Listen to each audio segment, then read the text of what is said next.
아미타불 반갑습니다.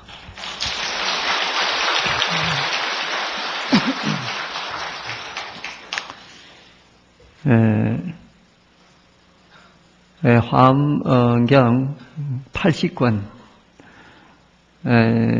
모두 39품이 되는데 오늘 이제 그 38품 이세간품 중에서 6번, 7번 이렇게 하겠습니다. 오늘 사실 하는 등각위, 묘각위 이렇게 이제 두 가지인데요. 사실은 화엄경 중에서 다음에 하는 그 입법계품 외에 이것이 가장 마지막 때는 가장 중요하고도 하이라이트가 되는 그러한 대목입니다. 등각위는 이제 보살지위의 마지막 단계고 그 위에 묘각위에 올라가면 이건 부처님 단계거든요. 그렇기 때문에 여러분들이 지금까지 쭉 배워온 것을 오늘 결산하는 날이다. 이렇게 보시면 됩니다. 다음에 이제 하는 입법계품은 선제동자가 이제 53선지식을 찾아서 구도하는 그런 대목이기 때문에 실제로는 화엄경은 여기서 종계를 짓는다. 오늘 하는 등각위, 묘각위에서 종계를 짓는다. 이렇게 생각해도 무방합니다. 근데 실제로 이제 화엄경이 39품이라고 하는데 원래 보현행음품까지 포함해서 40품이 됩니다. 근데 보통으로는 보현행음품을 따로 떼어서 우리가 독송을 하든지 공부를 하든지 그렇게 하게 되죠. 근데 실제로는 40품까지 다 이렇게 해야 원만하게 성취가 된다. 이제 옛날 사람들 그렇게 이야기했죠. 그래서 오늘 하는 이세간품 38품인데 이것은 우리가 지금까지 이제 쭉 여러 보살님들과 부처님이 나와서 이런 이야기 저런 말씀 이렇게 하셨는데 이 이세간품은 누가 답을 하느냐? 보혜보살이 200가지를 묻고 보현보살이 2000가지로 답을 합니다. 그러니까 여기서 주체가 되는 분은 누구냐? 보현보살입니다. 그럼 우리가 그전까지는 뭐 배웠습니까? 십신, 십주, 십행, 십향 뭐 이런 거 십지 이런 거 쭉 배워왔지 않습니까? 그러니까 보살님들이 그동안 공부를 쭉 해왔던 게 이제 부처되기 전 단계까지 쭉 이제 공부를 해와가지고 오늘 드디어 보살경의 마지막인 등각의 공부를 이제 하게 된 거죠. 예. 근데 누가 그랬답니다. 여러분 해인사 가서 팔만대장경 안 보신 분이 있나요? 다 보셨죠? 어느 시골의 할머니가 팔만대장경을 보러 이제 올라갔습니다. 팔만대장경을 딱 보더만 나와서 하는 말이 왠지 빨래판이 저렇게 많이 저 안에 있나? 모르면은 빨래판이고 알면은 경전이다. 그동안 한 40일 동안 여기 오셔서 여러 가지 화엄경 공부를 했는데 여기 이 가운데서는 아마 30년 다니신 보살님도 계시고 20년 다니신 해마다 화엄살림 안 빠진 보살님도 계실 겁니다. 근데 집에 가서 자녀들이 화엄경 먹고 물어보면 아무것도 몰라요. 통도서 산문 딱 받고 나가면 지금 여기서 배운 거 하나도 몰라요. 다 잊어먹었죠. 그럼 지금까지 우리가 보살행에 대해서 십신, 십주, 십행, 십향, 십지까지 쭉 배웠는데 사실 보살이란 뭔가 물어보면은 사실 할 말이 없고 대답할 보살이 뭔가? 절에 열심히 다니는 게 보살 아니냐? 뭐 이렇게 생각할 수밖에. 왜? 공부가 뼈에 안 사무쳤기 때문에 잘 모르는 거예요. 그런데 오늘 보살위의 마지막 단계인 등각위를 공부를 하면서 확실하게 보살이란 뭔가에 대해서 도장을 좀 찍어야 되겠습니다. 그래서 여러분들이 오늘 이 자리에서 떠나면은 누가 물어도 보살이라는 게 무언가 당당하게 대답할 수 있어야 된다. 그게 화엄경 배우는 가장 그 요체거든요. 보살 행하는 게 이 화엄경의 모든 요체입니다. 그래서 보살 행에 대한 것을 잘 알고 있어야 정말로 진정한 불자다. 이렇게 이야기할 수 있죠. 어느 스님이 옛날에 이제 그 대만하고 한국, 우리 대한민국하고 수교 이제 한참 하고 있을 때 그쪽에서도 불교가 일어나고 우리도 이제 한참 이제 불사를 많이 하고 이럴 때 한국 스님들이 보살님 몇 분을 모시고 이제 그 대만을 갔습니다. 지금이야 왕래를 많이 하는데 그때만 해도 왕래 많이 안 했거든요. 그런데 대만에서도 이제 한국에서 스님들이 보살님들하고 같이 이제 대만 이제 순례한다고 간 걸 소식을 듣고 거기서 많은 스님들이 마중을 나왔습니다. 그래 이제 대만에서는 공항에서 신도님들이 스님을 보잖아요. 이제 단체로 갔을 경우에 그 공항의 차가운 그 대리석 바닥에서 스님들 향해서 삼배절을 합니다. 우리나라 신도들이 생각할 수가 없는 거예요.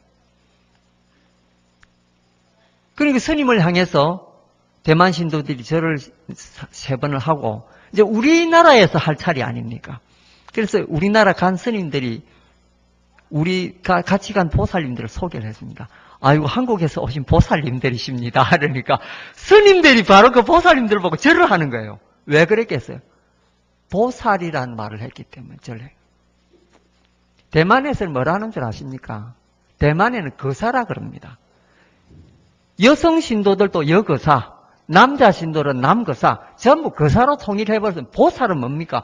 관세음보살, 대세지보살, 지장보살, 보현보살 이런 분들만이 보살이라는 거예요. 그러니까 한국에서 보살님들이라니까 이건 스님들보다 더 높은 정지가 실버가 절을 한 거예요. 이제는 안 속습니다. 이제는 보살님들이십니다. 이래는 안 속습니다. 자, 그러면은 이제 우리가 보살행을 제대로 배워야 오늘 하는 이 등각이 이걸 제대로 해야 정말로 이제 이 불자님들 어디 가서 보살님 소리 들어도 안 부끄럽다 이런 이야기죠.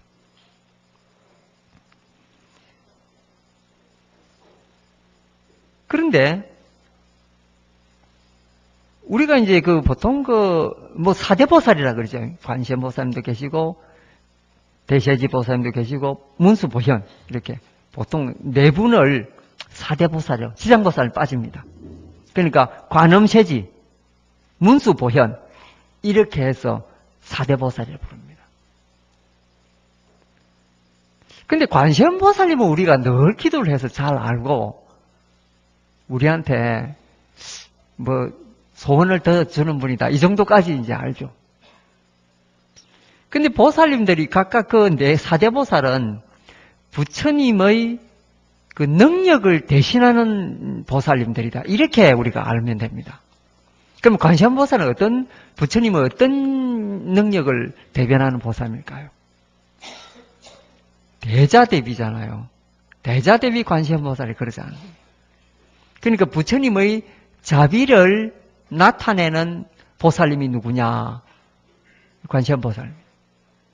그러니까 여러분들이 어디 가서 불쌍하고 이런 사람 보면은 도와주고 싶은 마음이 생기고 그 돈을 한 푼 꺼내주잖아요. 그때는 어떻게 됩니까? 그때는 여러분들이 관세음보살 행위를 하고 있다. 그죠? 그러면 부처님 가지고 계시는 많은 그 공덕 가운데서 자비심을 대변하니까 그 순간만큼은 여러분도 관세음보살이 돼 있다. 이 말이죠. 그리고 관세음보살이 우리가 따로 있는 게 아니고 내 자신이 관세음보살화 되는 게 이게 보살 공부라는 거죠. 그래 옛날에 어느 그 불자님이 소원이 있어가 법당에서 기도를 하는데 관세음보살하고 관세음보살님 앞에서 다 기도를 하고 있는데 갑자기 관세음보살님 그 모습이 법당에서 이렇게 앉아 계시잖아요. 그분이 갑자기 벌떡 일어나더만은 그 기도하는 그 불자님 옆으로 와서 자기도 옆에 앉아가지고 관세음보살 하고 있거든. 그러니 그분이 관세음보살 상을 보고, 아니, 저는 소원이 있어서 관세음보살님 이렇게 빌고 있는데, 관세음보살님은 왜 관세음보살님한테 빌고 있느냐고. 관세음보살님이 왜 관세음보살님한테 빌고 있느냐 물었어요. 그러니까 그분이 뭐라고 대답했냐고, 관세음보살이. 세상에서 가장 확실한 대답은 자기가 자기한테 구하는 것이 가장 확실한 거라. 그래서 우리 불교는 자기 마음 참는 공부를 중요하게 생각하지 않습니까? 그리고 자기가 깨닫고 나면 부처고 어두우면 중생이다. 이런 말도 화엄경에도 늘 가르치고 있잖아요. 마음 한 번 변하면은 그게 바로 성불의 자리다. 그리고 화엄경을 이어지잖아요. 우리가 지금 배우는 이게 바로 그 공부하려고 한 4, 50일 동안 지금 공부하고 있지 않습니까? 그러니까 알고 보면은 관세음보살도 딴 데서 구하는 것이 아니고 자기 자신한테서 구해야 된다. 그런 게 어떻게 해야 됩니까? 관세음보살은 자비의 화신이기 때문에 우리도 자비롭게 변하는 순간 그 순간 우리 자신이 관세음보살이라는 거예요. 그러니까 관세음보살이 멀리 있는 것이 아니고 내가 관음행을 함으로 해서 바로 내가 관세음보살 되는 도리가 여기 있다. 그게 바로 화엄경이 가르치는 도리다. 미하면 중생이고 각하면 부처다. 이 바로 그 말이죠. 그러면은 오늘 이 이세간품의 주인공이 되시는 보현보살님은 뭐 하는 분입니까? 행을 잘하는 분이죠. 행은 뭡니까? 마음에 두고 있는 것을 바로 행동으로 옮기는 것을 이거를 이제 보현보살의 공량이다. 그 부처님께서는 당신이 하시고 싶은 걸 마음에 넣지 않습니다. 밖으로 나타내죠. 그러니까 옛날에 김대중 대통령이 살았을 때 행동하는 양심이라는 그런 별명으로도 불리죠. 그러니까 이 행동할 수 있다는 거 이게 아주 중요합니다. 아무리 지혜가 많아도 그걸 행동으로 옮기지 않으면 그건 아무 소용이 없죠. 그러니까 보현보살이 나타나서 이세간품의 이 보살의 행위에 대한 설명을 하고 있는 게 그냥 나타난 것이 아니고 지혜로 치면 문수보살이 더 뛰어나죠. 문수보살이 이 설명을 더 잘할 수 있습니다. 그러나 보살행은 설명하는 것이 아니고 행동을 해야 되기 때문에 바로 보현보살님이 지금 이렇게 설명을 하고 있는 거예요. 설득력이 있는 분이 나와서 지금 설명을 하고 있는 거예요. 그렇기 때문에 이세간품은 아주 중요하다.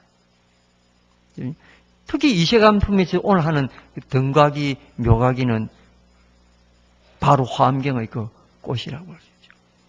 그 다음에 오늘 이 살림에는 그걸 하지 않지만은 보현보살이 화엄경 맨 끝에는 뭐라고 그랬습니까? 보현행언품으로 회항을 합니다. 그럼 보현행언품이 뭐냐? 화엄경의 모든 것을 행동으로 옮기는 10가지 원을 세운다는 거죠. 그 10가지 원력 가지고 우리는 이 세상에서 수행하고 저승에 갈 때는 극락세계에 간다. 이게 그 요지란 말이죠. 그러니까 보현보살이 여기 나타나셔서 설법하는 것은 너무나 당연하다. 근데 이제 보현보살에 대해서 우리가 조금 더 알아야 되겠습니다. 보현보살님이 가지고 있는 그 행동은 어디서 나오는 것이냐? 원력에서 나옵니다. 원력이 없는 사람은 희망이 없는 사람하고 똑같습니다. 원력을 다른 말로 표현하면 희망입니다. 예를 들면 우리가 요즘 뭐 경제가 어렵고 이러니까 자살도 많이 하지 않습니까? 탤런트도 죽고 뭐 기업가도 죽고 이렇게 자살합니다. 자살을 왜 할까요? 자살은 희망이 없는 사람들이 자살을 합니다. 내가 살아봤자 뭐 하겠노? 차라리 죽는 게 낫겠다. 이렇게 생각해서 죽습니다. 그런데 조그만큼이라도 성냥불만큼이라도 희망이 있는 사람은 안 죽습니다. 그 희망 가지고 의지를 해서 일어납니다. 그 희망이 불교 말로 뭐냐? 원력입니다. 여러분 여기서도 대학생 가진 손자로 가진 분도 있을 것이고 또 자녀로 있는 분도 있을 건데 대학 시험 칠 때 어땠습니까? 통도사. 대학 시험 치는 동안에 입시 기도 얼마나 대단하고 이 법당이 가득 차가지고 진짜 문자 그대로 죽자 사자 기도하는 분들, 밤샘 철야로 기도하는 분들 봤을 겁니다. 근데 그분들이 평소 기도합니까? 안 합니다. 입시 때 딱 와가지고 막 죽자 사자 합니다. 좀 오래 하면 눈도장 좀 찍어가지고 좀 걸릴까 싶어가지고. 근데 뭡니까? 자기를 그렇게 기도하게 만드는 힘이 뭡니까? 내 아들 대학 들어가게 해 주십시오라는 원력이, 희망과 원력 아닙니까? 그게 원력입니다.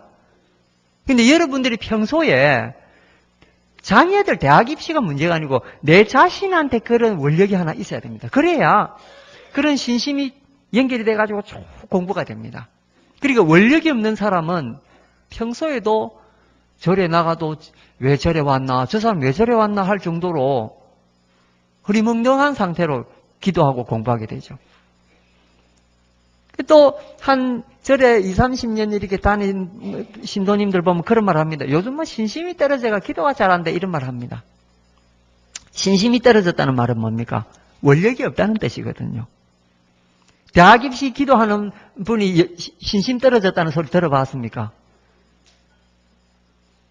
대학 시험 치고 난 데는 요새 절에 가기 싫어 이런 말은 해도 대학 시험 치는 동안은 눈이 반짝반짝해가 절 옵니다.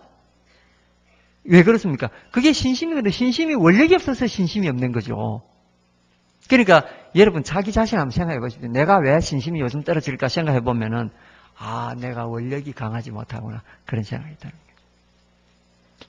그래서 이 제일 중요한 게 이게 이제 원력이 있어야 된다.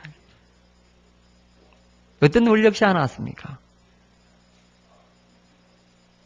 이제 오늘부터 원력이 없으신 분들은 새로 씌워야 되고, 원력이 있으신 분들은 더 원력을 강하게 해야 됩니다. 물론, 우리한테 원력이 있습니다. 사홍서원이라고 하는 큰 원력이죠.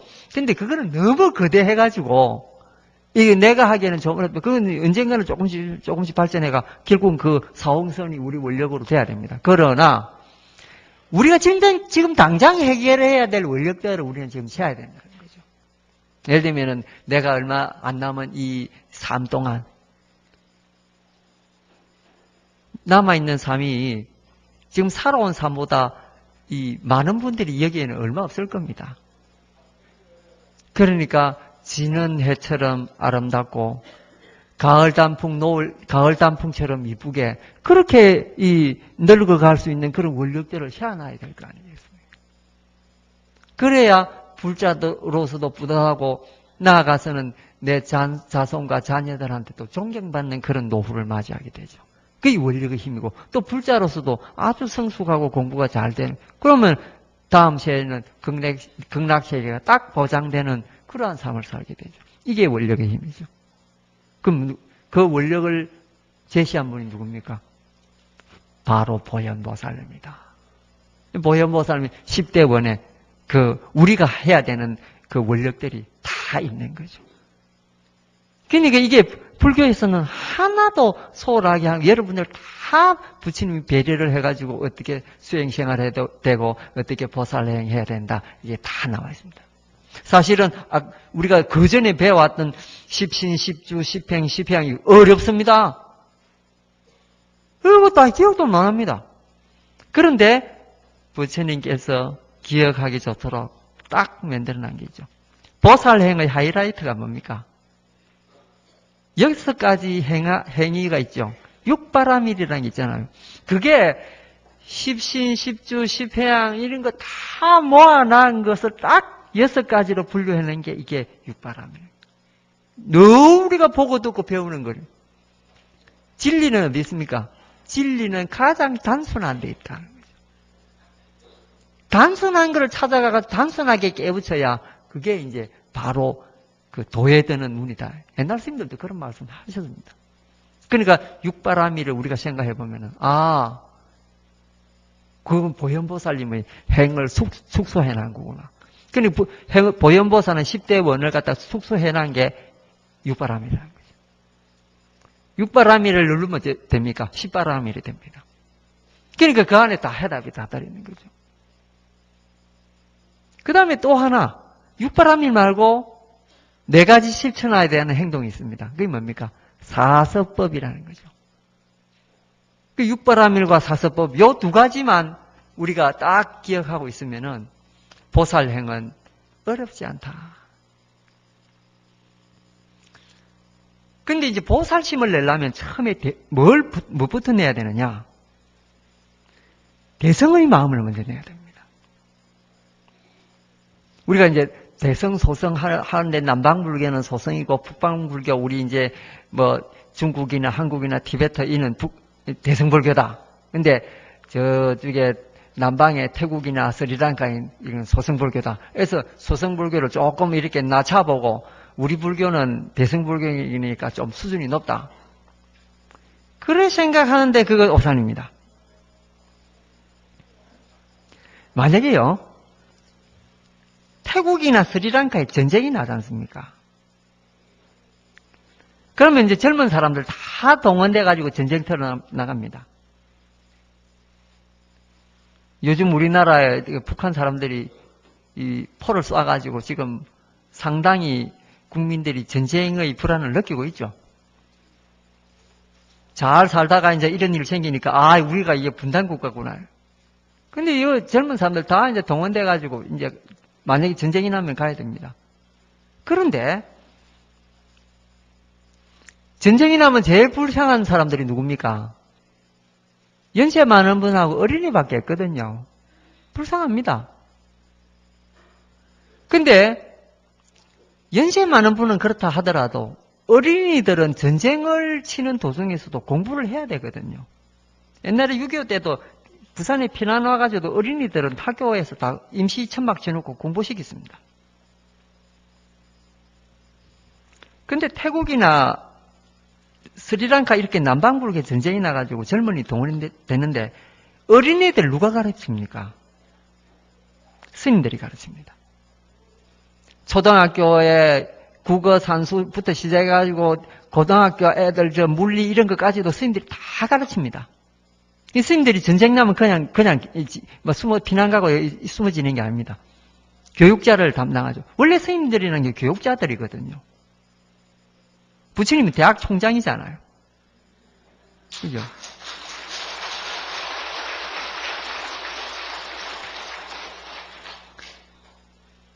그러면은 스님들은 교수들이고 절은 뭡니까? 학교입니다. 예, 절 학교입니다. 그러니까 여러분들 여기 와서 우리는 다른 종교하고 다른 종교는 공부 안 합니다. 그냥 기도하고 말죠. 근데 우리는 여기서 공부를 하거든요. 그러니까 학교죠. 근데 남방불교는 실제 그 스님들이 교육자를 담당하고 있습니다. 전쟁 나면 스님들이 다 가르칩니다. 근데 한국은 어떻느냐? 한국에 전쟁 나면 스님들이 가르치겠습니까? 가르치는 능력이 있는 분도 있지만 많은 분들이 아마 그 가르치기 힘들 겁니다. 왜? 평소에 그런 공부 안 하거든요. 그러니까 실제로 그런 일이 생겼을 때 누가 대성이냐? 남방불교 아들이 더 대성, 그쪽이 더 대성입니다. 우리는 우리 수행만 하니까 하다 보니까 남 가르칠 수 있는 능력이 많이 없어요. 결국은 뭐냐? 혼자 가니까 그것도 혼자 가는 게 소성이거든요.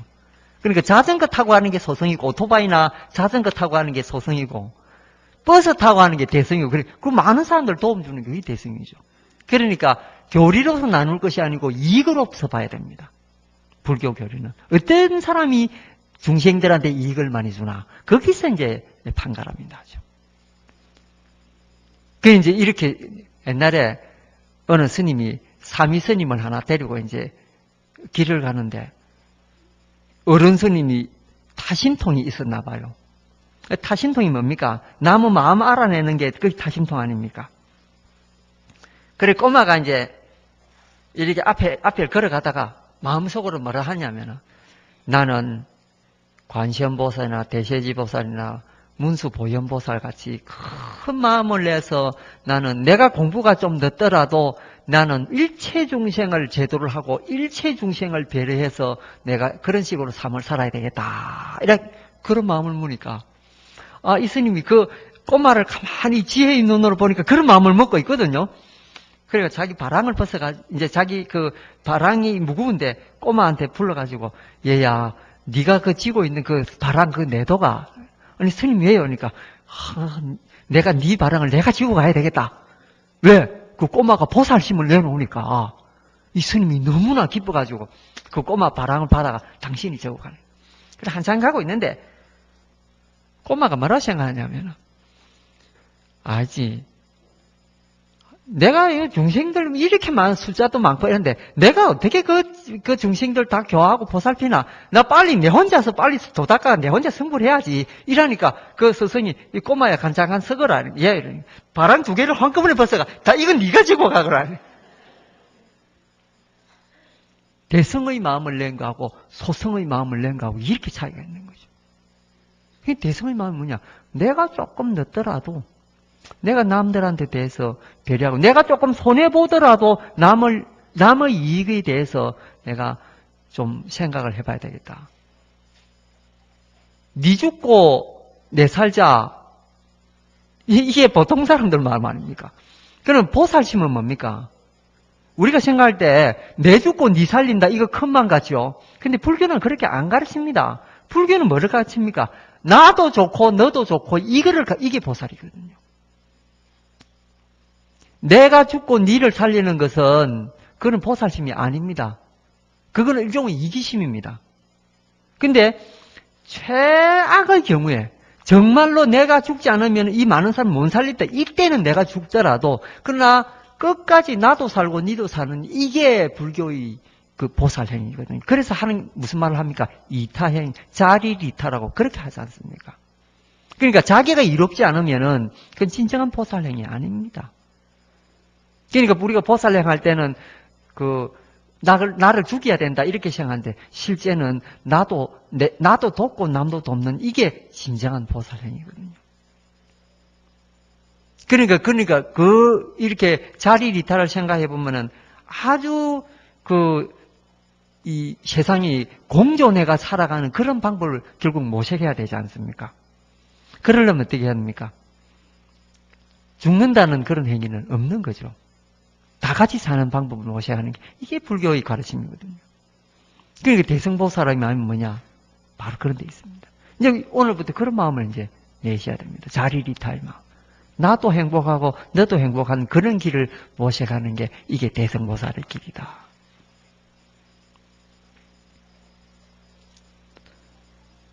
이제 보살은 이 환경에는 이제 등곽 그 위에는 뭐라고 되어 있냐면요. 여러 가지 그 의지처가 있습니다. 보살이 되려면은 의지처가 있는데 제일 처음에 나오는 의지처가 뭐냐면 보리심입니다. 보리심은 뭡니까? 지혜의 마음을 낸 것을 보리심이라고 그러죠. 근데 마음으로는 보리심을 내는데 보현보살은 뭘로 나타냅니까? 보살 행이니까 보시로 먼저 나타내겠죠. 그러니까 지혜와 보시행은 이게 불가분의 관계가 있습니다. 그 서양 사람들이 불교를 공부를 딱 해보고 뭐라고 이야기하느냐면은 불교는 두 가지로 기결이 된다. 하나는 위즈덤. 영어로 지혜를 위즈덤이라고 합니다. 그러니까 불교를 지혜의 종교로 자기네들이 설정한 것은 이건 대단한 의미가 있습니다. 왜냐하면 다른 종교들은 예를 들면 기독교는 사랑의 종교님 이렇게 하는데 이 지혜라는 것은 인류를 살게 만드는 이 힘이 있기 때문에 그는 사랑의 힘보다 더 크다고 생각을 하는 거죠. 그리고 이제 얼마 전에 여러분 밝혀졌지만은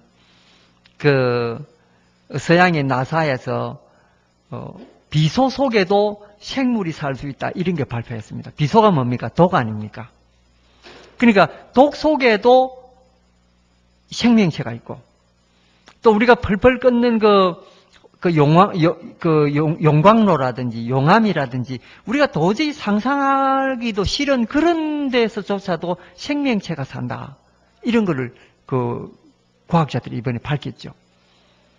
근데 우리 중생들이 사는 데가 부처님께서는 테란스파 이 네 가지로 이 방법으로 살고 있는데 그쪽에 사는 생명체들은 화의 방법으로 사는 거죠. 변화의 방법으로 살고 있는 거죠. 그렇게 보면은 이 생명체가 존재하는 데가 우리 인간이 이 생각이 미칠 수 없는 그런 데까지도 미쳐가지고 살고 있다는 거예요. 이게 불교의 지혜라는 거죠. 2500년 전에 부처님께서 어떻게 이런 걸 아셔가지고 이런 지혜의 말씀을 내놨느냐. 도저히 상상을 못하죠. 이게 이제 지혜. 그 다음에 서양 사람들이 지혜의 종교, 다음에 자비의 종교라고 또 불교를 정의했습니다. 이걸 뭐라냐? 콤패션이라고 그래요. 그래서 위저덤과 콤패션, 이거는 새의 두 날개와 같고 수레로 치면은 두 이 바퀴와 같다. 이렇게 표현했습니다. 근데 이제 우리가 오늘 하는 이 보현보살님 행위는 기본이 어디냐? 자비행 중에서도 보시행. 보시행은 육바라밀 중에서도 첫째고 사서법 가운데서도 뭡니까? 첫째입니다. 보시섭. 남한테 보시하는 걸. 제가 이거는 늘 절개하는 이야기인데 우리 통도사에서는 제가 처음 하는 이야기일 겁니다. 서양의 옛날에 이제 2차 대전이 끝나고 그때 2차 대전 끝나고 우리나라도 이제 일본으로부터 해방이 됐지 않습니까? 그 세계는 이제 히틀러도 자살을 하고 이제 영국 사람들이 전쟁에서 이겼죠. 일본군도 패망하고 이제 이런 상태인데 세상에는 묵을 것도 없고 아주 어려운 경제난에 봉착을 했습니다. 그런데 우리 중생은 원래 이 싸우기를 좋아해서 이 틈만 나면 싸웁니다. 북한도 어디 호시탐탐 틈만 나면은 어떻게 싸워보려고 그러고 싸우는 게 우리 능사입니다, 이게. 그러니까 전 세계 사람들이 모여가 뭐랬냐면 이제 전쟁은 좀 없어야 되겠다. 전쟁 없는 나라를 만들자. 그래서 뭘 만들었습니까? 유엔을 만들었죠. 우리가 유엔 뭐자고 하는 게 그때 만들어진 거예요.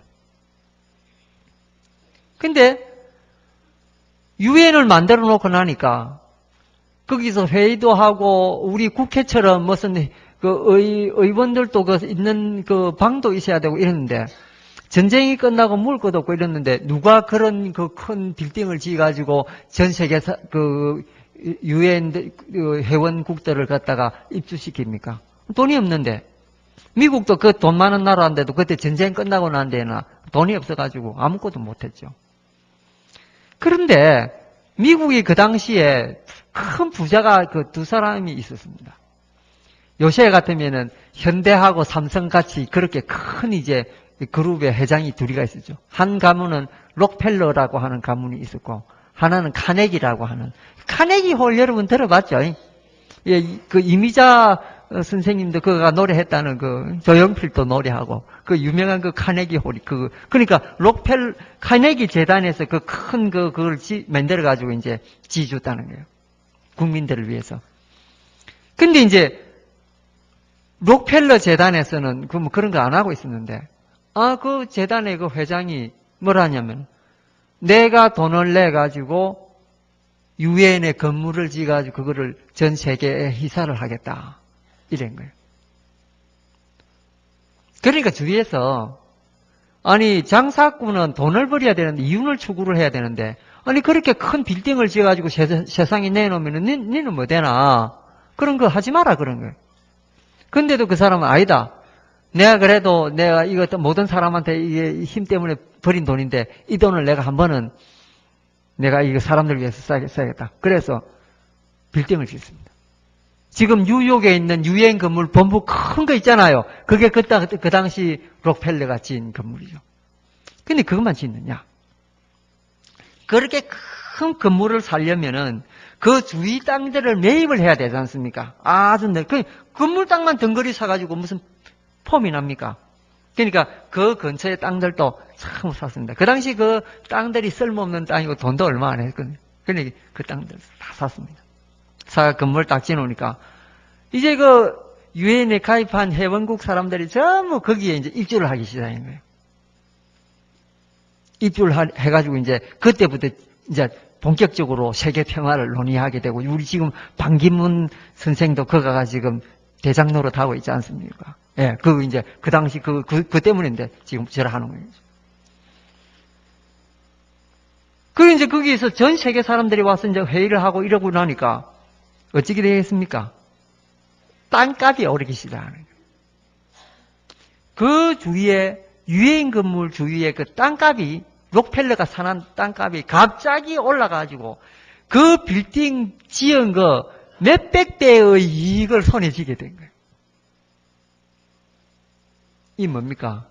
록펠러가 이 세상에 그 유엔 건물을 지어가 내놓을 때는 마음에 내가 이 건물을 지어가지고 내가 이익을 봐야지 이런 생각이 있었겠습니까? 없었겠습니까? 없었습니다. 그냥 전쟁 것이니까 내가 이 세계의 평화를 위해서 이 건물을 지어서 이거 보시한다.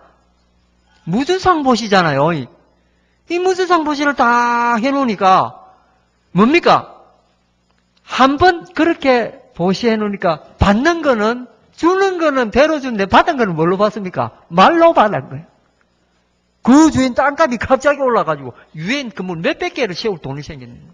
이게 보시의 공덕이다.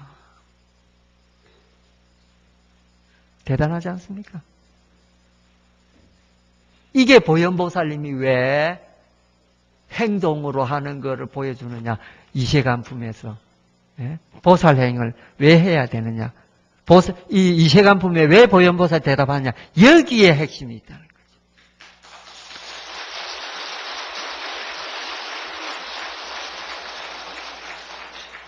그러니까 이 보살님 여기 절에 와서 보시하고 이런 게 그게 공돈이 아닙니다.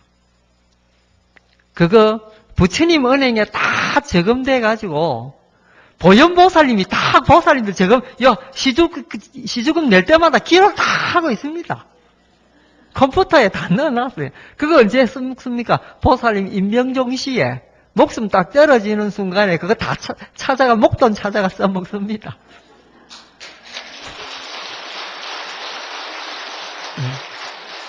절대 아까워할 필요 없습니다. 보시 많이 하면 많이 할수록 좋습니다. 근데 일부에 절에 또 오래 다닌 보살님이 이런 말을 해요. 아니 절에다 보시하면은 스님들만 좋은 일인데 우리가 가난한 사람들, 헐벗은 노인들한테 보시하면은 그게 더 좋지 아니한가? 이런 분들 있습니다.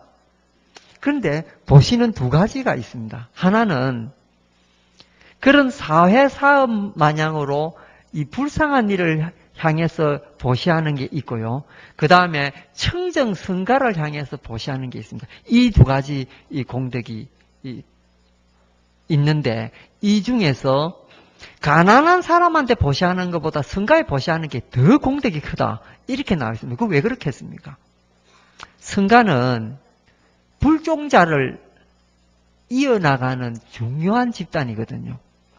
불종자가 끊게 되면은 이 세상에 태양이 없어지는 거하고 똑같습니다.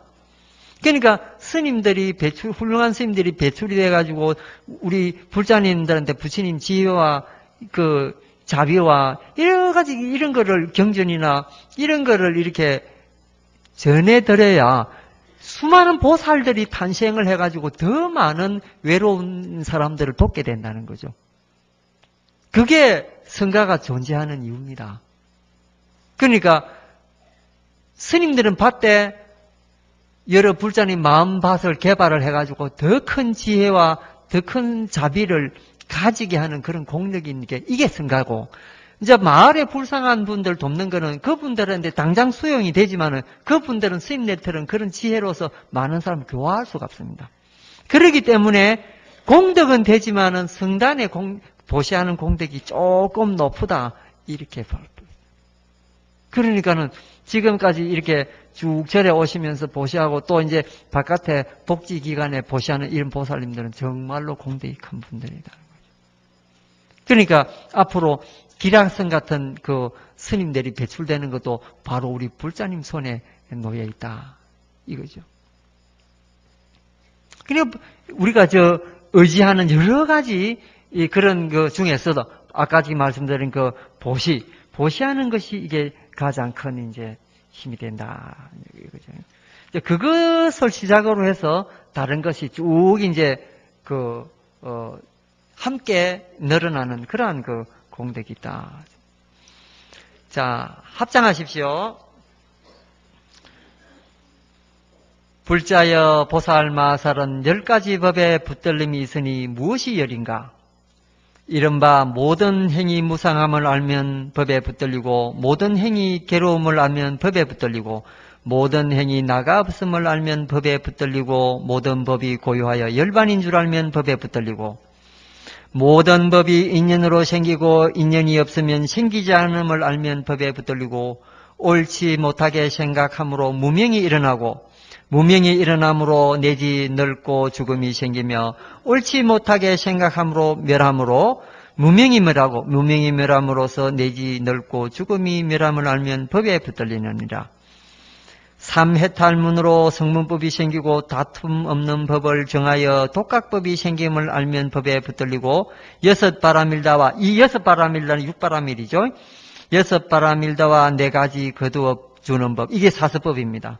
대성이 나는 줄 알면 법에 붙들리고 모든 세계, 모든 법, 모든 중생, 모든 세상이 부처 지혜의 경계임을 알면 법에 붙들리고 모든 생각을 끊고 모든 집착을 버리고 앞뒤 경계를 여의어 열반을 따름을 알면 법에 붙들리니다.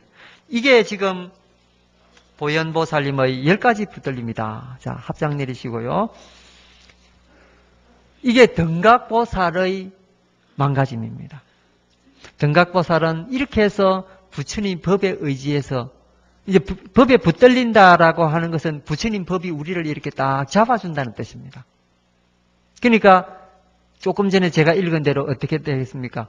육바라밀 의지하고 사서법 의지하고 이렇게 하면은 부처님 지혜 종자가 부처님의 지견이 나게 된다. 여기 지금 핵심이 이야기지 않습니까? 그런데 앞에 이야기했던 여러 가지 12인연이라든지 인연법이라든지 이런 것들은 역시 그 보살행위 하나에 다 들어간다는 거죠. 그러니까 보살행위만 제대로 하면은 부처님 말씀하신 근본 교리 인연법이라든지 연기법이라든지 이런 걸 다 이렇게 섭렵하게 된다는 거죠. 근데 그 가운데 가장 핵심되는 게 뭐겠습니까? 바로 육바라밀이고 사서법이다. 그 육바라밀 사서법의 첫째가 나오는 게 뭡니까? 보시법이라는 거죠. 그래서 다 여러 가지 다 할 필요 없습니다. 바로 이것을 깨닫는 게 보살행의 시초고 보살행의 이 마지막 단계다. 이거죠. 그래서 오늘 등각위보살. 등각위보살은 딴 사람이 아닙니다. 누굽니까? 여러분들입니다. 우리가 이 수많은 보살님들이 나오고 수많은 부처님이 등장하는데 여기서 가르치는 것이 뭐냐면 깨달으면은 부처고 깨닫지 못하면 중생이다. 요거잖아요. 근데 여러분들은 보살이란 말은 무슨 말입니까? 보리를 추구하는 중생이란 뜻이거든요. 보살이란 말이. 그러니까 보살은 아직까지 중생입니다. 우리보단 지혜가 높을 뿐이지 우리하고 똑같은 중생이라는 거죠. 그런데 보리를 추구한다는 데 대해서는 우리나 그분들이나 관시음보살이나 대세주보살이나 보현보살이나 다를 바 없습니다. 단지 여러분들이 배웠던 대로 초지보살이 있고 그 다음에 이지, 삼지가 10지까지 있잖아요. 그러니까 그 지위는 다를 뿐이지 우리도 역시 지혜를 추구하는 중생이니까 그런 분들하고 똑같아. 그럼 그분들은 우리보다 앞서갔고 우리는 조금 뒤에 이제 갈 뿐이죠. 그러면 어떻게 되겠습니까? 이제 자부심을 가져야 되는 거죠. 보살로서 자부심. 아까 제가 이야기한 그 록펠러라는 사람, 그 마음 쓸 때는 어떻게 했습니까? 그 마음 쓸 때는 대보살의 마음을 쓴 거죠. 근데 그분은 왜 우리처럼 보살이 안 됐을까요? 마음을 낼 때는 대보살을 냈지만은 그 마음이 정말해서 쭉 이어지는 마음이 없었기 때문에 보살행에서 고어서 딱 끝이 난 거예요. 그러나 우리는 다릅니다. 우리는 조금씩 하더라도 꾸준하게 이염없이 부처가 될 때까지 꾸준하게 하기 때문에 이게 이제 진짜 보살이죠. 마치 낙수물이 대도를 떨듯이 조금씩 조금씩 수행해서 마지막 단계까지 올라가는 거예요. 이게 이제 중요한 거죠. 실제로 우리가 이제 선사 선생님들부터 그런 이야기 많이 듣습니다. 1초지기 외래지. 이것도 역시 환경에 나오는 말입니다. 마음 한번 번쩍 뜨면 부처자리에 올라간다. 근데 실제 그렇게 되는 분이 얼마나 많겠습니까? 부처님도 6년 고행을 했습니다. 그런데 한 번 딱 떴고 눈 번쩍 뜬 분은 역사상 딱 한 분입니다. 누굽니까? 육조 해능 스님만 한 번, 한 기절을, 건강경 한 기절 딱 떴고 바로 지혜의 눈을 떴죠. 그분 외에는 석가 부처님도 6년 동안 고행을 한 거예요. 근데 여러분들 그 긴 시간 동안에 뭘 하나 이렇게 잡고 하는 게 쉬운 일이 아니라는 거죠. 그게 이제 정진이고 그게 육바라밀 가운데에서 그 힘을 얻어야 되는 이유가 바로 거기 있는 거죠. 이 육바라밀 안에 다 이제 그게 들어 있다는 거죠. 그 다음에 사서법의 보시 다음에 뭐가 있습니까? 에어섭이죠, 에어섭. 사랑스러운 말을 남한테 해주라. 그죠? 근데 사랑스러운 말을, 여기도 지금 보현보살이 2000가지로 대답을 지금 해주고 있는데, 친절을 하지 않으면은 200가지 물었는데 2000가지씩이나 대답을 해줄 수 있습니까? 그러니까 보현보살님을 이렇게 보면은 굉장히 친절한 분이다. 이걸 알 수 있습니다. 여러분 여기 통도사하고 자매결은 맺은 절이 있죠. 대만에. 어디입니까? 불광사 절이죠.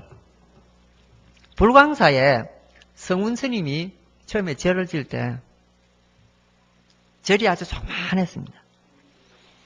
근데 하루는 이 성운 스님이 밖에서 이제 무슨 볼일을 보다가 이제 들어오셨어요.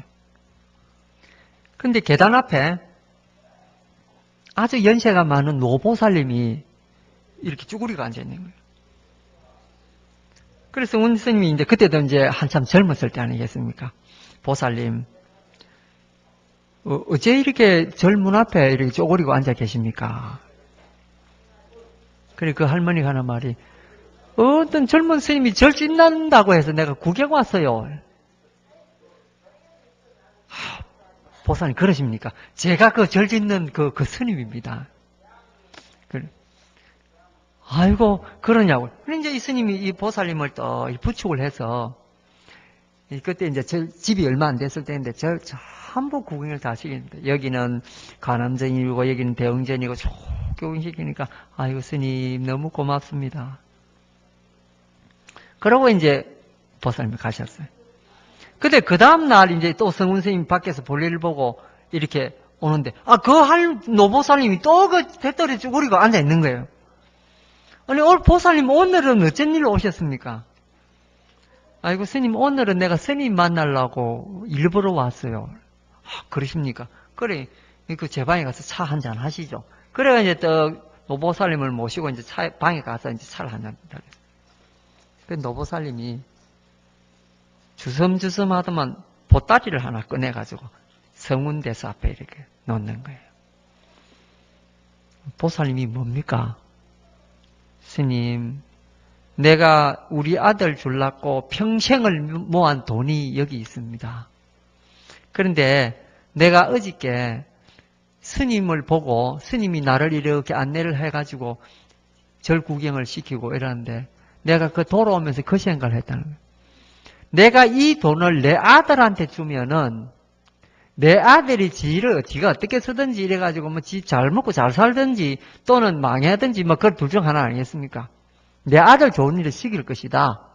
그런데 내가 이 돈을 스님한테 드리면은 이 스님이 절을 지어가지고 얼마나 많은 사람을 이익되게 하겠느냐. 근데 차라리 우리 아들 좀 잘 되는 거는 지복으로 먹고 살게만 그냥 두고 이 돈을 내가 시주를 해야 되겠다. 그래서 내가 오늘 스님 찾아온 겁니다.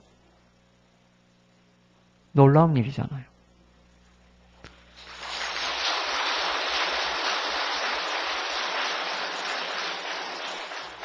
그런데 그 할머니가 감동을 한 게 딴 데 있었습니다. 그 냄새, 노인네가 되면 냄새 나잖아요. 그 할머니 폰이 그래요. 냄새 나는 나를 데리고 부축을 해서 아주 친절하게, 소상하게, 이게 젊은 사람들 귀찮아 할 건데, 그래, 그 소상하게 저러는데, 그 친절함에 할머니가 감동을 받았던 거예요. 여러분, 진짜 친절한 거 보면 감동받습니다. 제가 런던에 있을 때, 이제 치아가 이게 하나 썩어가지고, 이제 치과를 갔는데, 제가 예약하는 그 치과는 아주 유명한 사람들이 많이 오는 치과였거든요.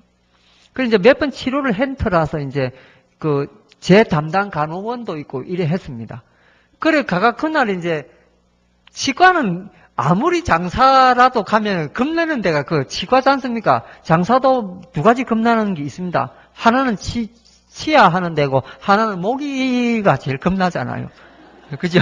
잘나면 엥 하면 그거 장사도 꼼짝 못 합니다. 어쨌든 간에 이제 마음속으로 이렇게 관세음보살을 염하면서 이렇게 누워 있는데, 제 담당하는 그 간호원이 그날따라 결근을 했던 거예요.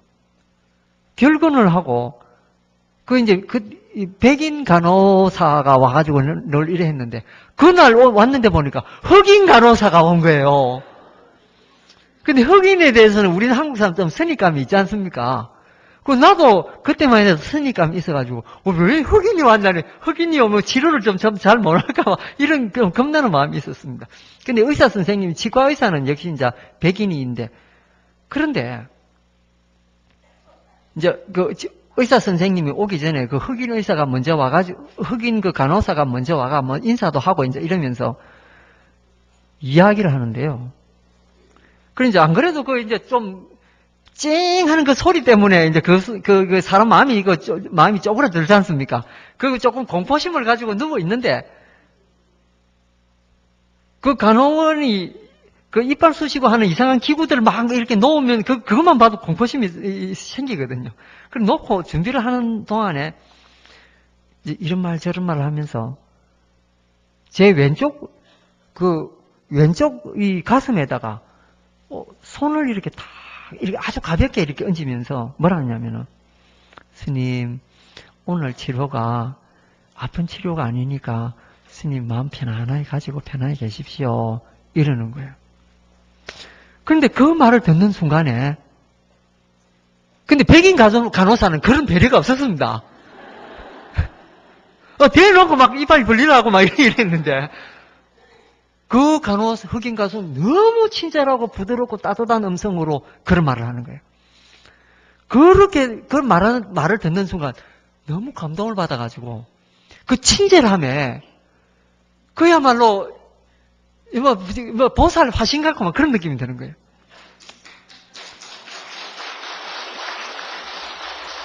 이 뭡니까? 친절함 때문에. 근데 그 치료하는 내내 하나도 아프질 않았습니다. 친절의 힘이라는 게 이 정도로 훌륭한 거구나. 그때 생각해요. 달라이라마 스님이 뭐라 하신 줄 아십니까? 인간이 일생을 살아가면서 가장 훌륭하게 할 수 있는 일이 뭐냐? 남한테 베푸는 친절이라고 이야기했습니다. 그 친절이야말로 우리가 해줄 수 있는, 남들한테 해줄 수 있는 가장 훌륭한 일입니다. 보시는 물론 몸보시도 해줄 수 있습니다. 그러나 이 친절은 보시에 앞서서 마음 낼 수 있고 말 한마디로도 잘할 수 있는 그런 거 아닙니까? 그러니까 이게 보시 앞에 이 친절이 와야 되는 거죠. 그 얼마나, 여러분도 예를 들면은 버스간에 오르다든지 어디 가든지 누가 젊은 사람이 자리 양보해주고 조금이라도 말이라도 도와주고 이러면은 그 사람한테 대해서 얼마나 고마운 생각이 듭니까? 그 친절의 힘이거든요. 그 생각해보면은 꼭 우리가 돈을 내서 그런 훌륭한 것이 아니고 그런 마음이라도 그런 친절의 마음이 내는 게 그게 정말로 진정한 보살행의 첫걸음입니다. 인생이 들죠. 그 친절은 이렇게 훌륭한 겁니다. 그러니까 보살행의 첫걸음이 뭐냐? 친절한 사람이다. 이렇게 우리가 알 수 있죠. 그러니까 이 보현보살 보십시오. 얼마나 친절합니까? 나중에 여러분들 보현보살 그 10대 원에 보면 그 친절이 다 들어있습니다. 거기 보면은 제일 중요한 게 뭡니까? 제일 중요한 게 하나 있는데, 다 10대 원이 다 중요한데, 이런 게 있습니다. 수의찬탄이라고 하는 게 있습니다. 10대 원 가운데. 이거 한국 사람들 제일 하기 어려운 게 수의찬탄이거든요. 수의찬탄은 뭡니까? 사촌이 논 사면 배 아프다라는 거 반대로 사촌이 논 사면은 일어나서 박수 친다 이거죠. 그게 수의찬탄입니다. 그거 한국 사람 잘 안 되거든요. 예, 우리나라 사람들이 제일 안 되는 것 중에 몇몇 개가 바로 이겁니다. 근데 보현보살님은 그거를 보살 행원의 하나로 꼽아놨습니다. 적어도 우리 통도사에 오는 불자님들은 수의찬탄이 이게 생활화돼야 됩니다. 예를 들면은 조금 일본 사람들은 그런 사람들 누가 아파트에서 피아노를 치면은 우리나라 사람들 난리가 납니다. 수의실에 전화해가지고 위에 위층에 누가 밤늦게 피아노 치는데 좀 그만해라 해라 하면 난리 납니다. 근데 일본인들은 어떻게 하는 줄 아십니까? 일본인들은 수의한테 이야기 안 합니다. 직접 그 사람한테 이야기하죠. 그 사람한테 뭐라고 이야기합니까? 어젯밤에 위층에서 밤늦도록 굉장히 아름다운 멜로디가 들립니다. 용하는 거죠. 그러니까 우리 같이 여기 오는 보살님들 좀 예쁜 옷 입고 오면은 질투하지 말고, 아유, 오늘 보살님 고가옷 입었네. 이렇게 수의찬탄하는 이런 습관. 수의찬탄을 자꾸 하다 보면 자기도 모르게 말이 튀 나올 때 좋은 말이 나오고 늘 친절한 말이 나오게 됩니다. 그게 보살형의 기본이죠.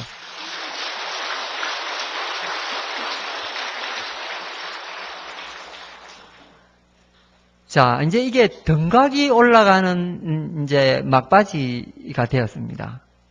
등각이는 뭡니까? 십지보살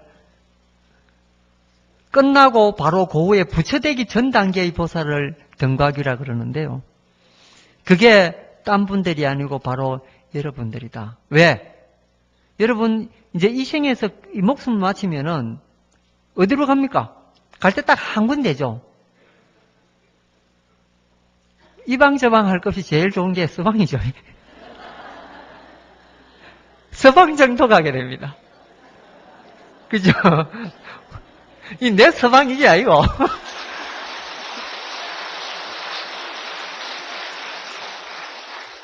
잘못하면 아미타 부처님이 서방이 되겠다, 그죠? 어쨌든 간에 서방 정토 극락 체계를 여러분들이 예약해 놨습니다. 그러면 여러분들이 서방 정도에 태어나시면 어떻게 됩니까? 보처보살이 됩니다. 보처보살의 뜻이 뭡니까? 뇌세에는, 그러니까 극락세계에서 딱 태어나서 다음 단계는 바로 부처되는 게 그게 보처보살이거든요. 그러니까 여러분들이 오늘 이렇게 법문 듣고 여러분들이 이제 수명 다 이 세상에 복락을 누리시다가 수명 다 하면은 극락세계에 태어난 보처보살이 되는데 등각보살이 되는 거예요. 그러니까 오늘 이 등각 위하는 이 법문이 딱 맞아 떨어지는 거죠. 바로 여러분한테 하는 법문이다. 그런데 뭐냐? 극락세계 가려 해도 공덕 많이 쌓아야 되잖아요. 그 공덕 쌓는 기본이 첫걸음이 뭐냐? 친절하고 보시하는 마음 내는 거. 요만만 쭉 수행이 돼 가면은 육바라밀도 저절로 이렇게 쌓아집니다. 같이 덤으로. 그렇게 되다 보면은 결국은 그 과보가 수성하게 돼서 극락세계에 태어난다. 오후 법문은 묘각인데 이건 부처님에 대한 법문입니다. 그런데 30년, 40년 절에 당겼는데도 수행이 잘 안 된다. 지금까지 불교를 믿고 있는데도 부처님에 대한 확신이 잘 안 온다. 이런 분들이 있을 겁니다. 그런데 오후에 여기 있어도 기도도 열심히 하고 참선도 열심히 하고 이런 분들이 있는데 제가 진짜로 요 공부만 제대로 하면은 공부가 너무 잘 되고 30년, 40년 동안 여러분들이 골머리 알아오면서 수행했던 이런 거를 한 방에 해결할 수 있는